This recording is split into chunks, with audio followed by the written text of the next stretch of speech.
George Orwell is one of the most widely read and referenced literary figures of the 20th century, and arguably one of the most persistently relevant. His work is cited across political ideologies, cultural movements, and historical interpretations that often contradict one another. Few writers have been invoked as frequently, or as selectively, as Orwell. What makes his legacy unusual is not only the popularity of his books, but the way his insights continue to echo across time. His warnings about language, power, technology, and the manipulation of truth seem to reappear whenever societies find themselves under strain. Orwell's relevance does not belong to one political camp or historical moment. His work repeatedly resurfaces wherever power begins to interfere with truth, and wherever language is bent to justify it. That endurance is not accidental. Orwell wrote with a specific urgency shaped by first-hand experience. He was not speculating from a distance.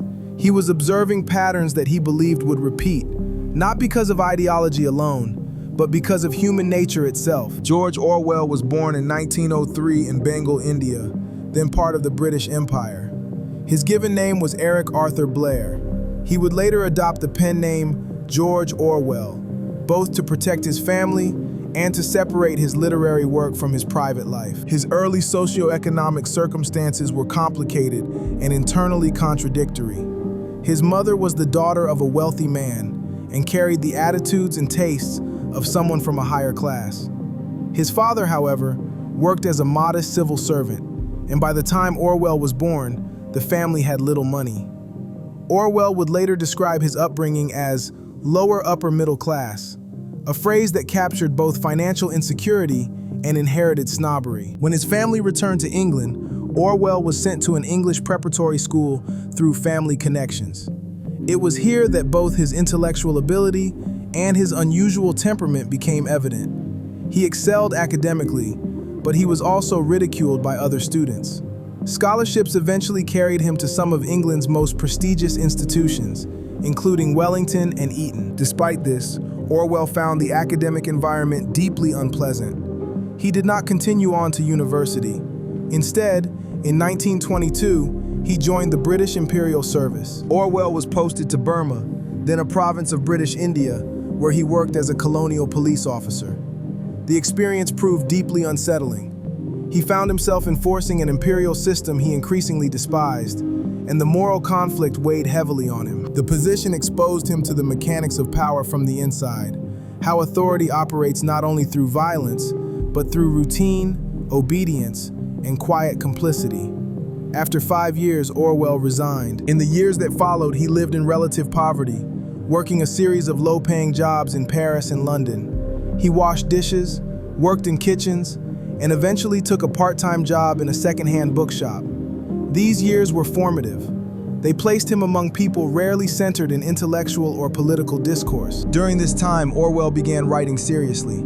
He published several early novels, including Burmese Days, A Clergyman's Daughter, and Keep the Aspidistra Flying. These works were shaped by his experiences of class tension, economic precarity, and institutional hypocrisy. Out of these experiences, Orwell developed a strong affection for what he called ordinary people.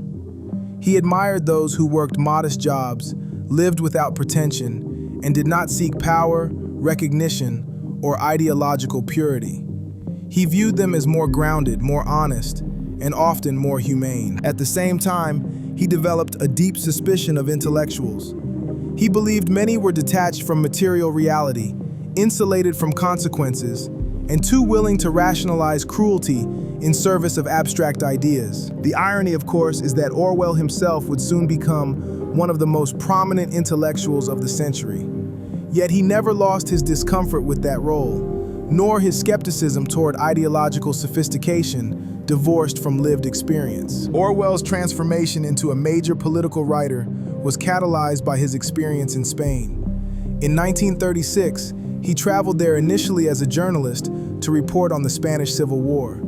Soon after arriving, he enlisted as a volunteer in the Republican militia to fight against the fascist forces. When asked why he joined, Orwell later wrote that he would have answered simply, to fight against fascism. And if asked what he was fighting for, his answer would have been common decency. During the war, Orwell was shot through the throat by a sniper and narrowly survived. But the physical injury was not the most enduring impact of the experience. What affected him more deeply was the way the war was reported. Years later, Orwell reflected that he had already noticed early in life that newspapers often failed to report events accurately. But in Spain, he witnessed something new. Reports that bore no relationship to the facts at all. Battles were described that never occurred. Atrocities were ignored. Troops who fought bravely were denounced as traitors, while others were celebrated for victories that never happened. He watched as newspapers in London repeated these falsehoods, while intellectuals constructed elaborate moral narratives atop events that had never taken place.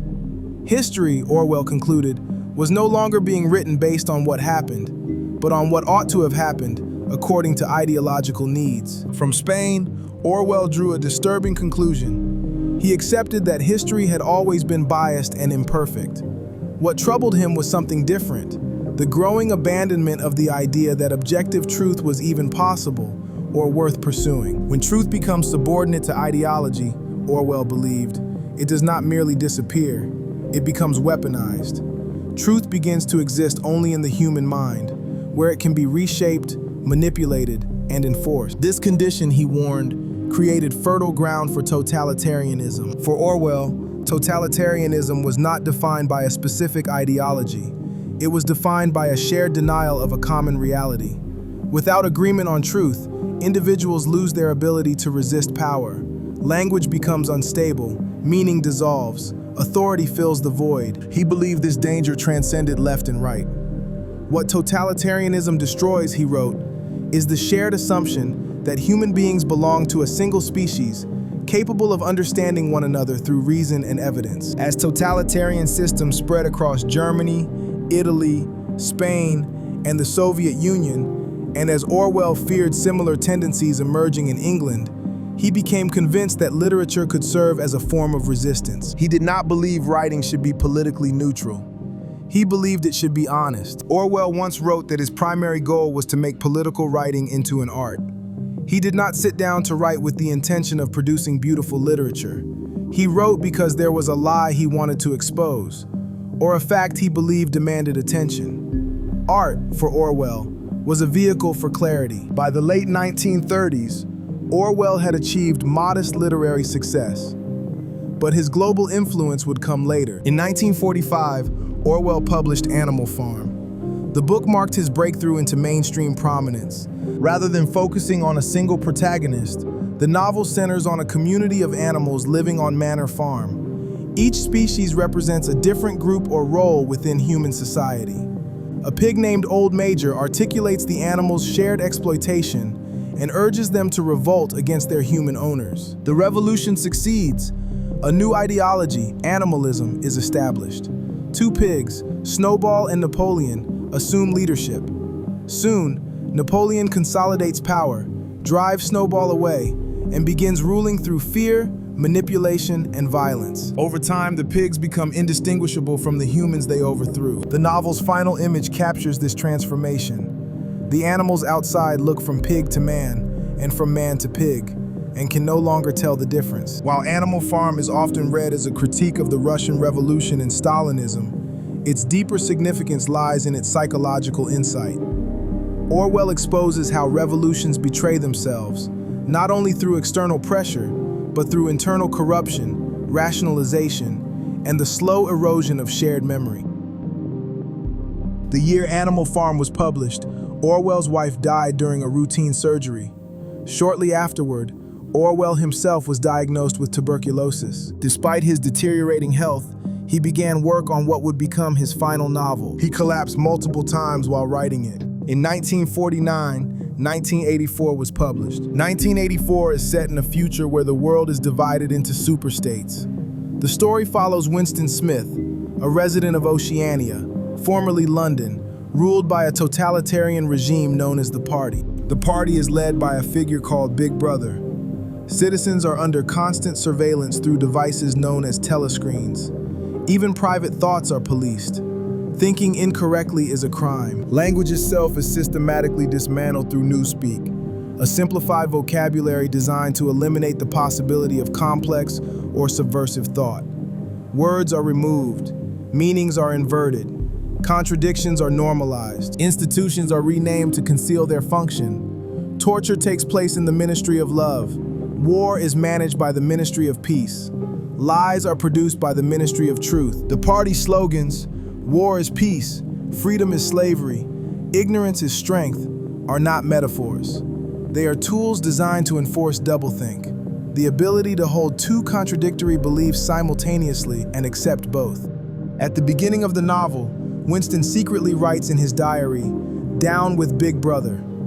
By the end, he has been broken. The final line describes him sitting quietly, tears running down his face, realizing that the struggle is over. He loves Big Brother. Like Animal Farm, 1984 was an immediate success. Orwell lived long enough to witness its impact before dying of tuberculosis in 1950. Since Orwell's death, 1984 has become one of the most widely read novels in history. The term Orwellian has entered the language. Broadly, it refers to conditions in which freedom and welfare are undermined through the manipulation of language and information. Yet the term is often misused, frequently invoked to support positions Orwell himself would have rejected. Although 1984 depicts a regime that originated from socialism, Orwell was not anti-socialist. He was explicitly opposed to totalitarianism in all forms. He identified as a democratic socialist and believed capitalism concentrated wealth and power in ways that produced suffering and inequality. Orwell himself acknowledged the irony of being claimed by ideologies he criticized. In that sense, even the word Orwellian can become Orwellian. What ultimately distinguishes Orwell is not cynicism, but restraint. His bleak endings are not declarations of hopelessness, they are warnings. He believed tyranny was not an anomaly of history, but a recurring possibility embedded in human behavior. It can arise even from noble intentions.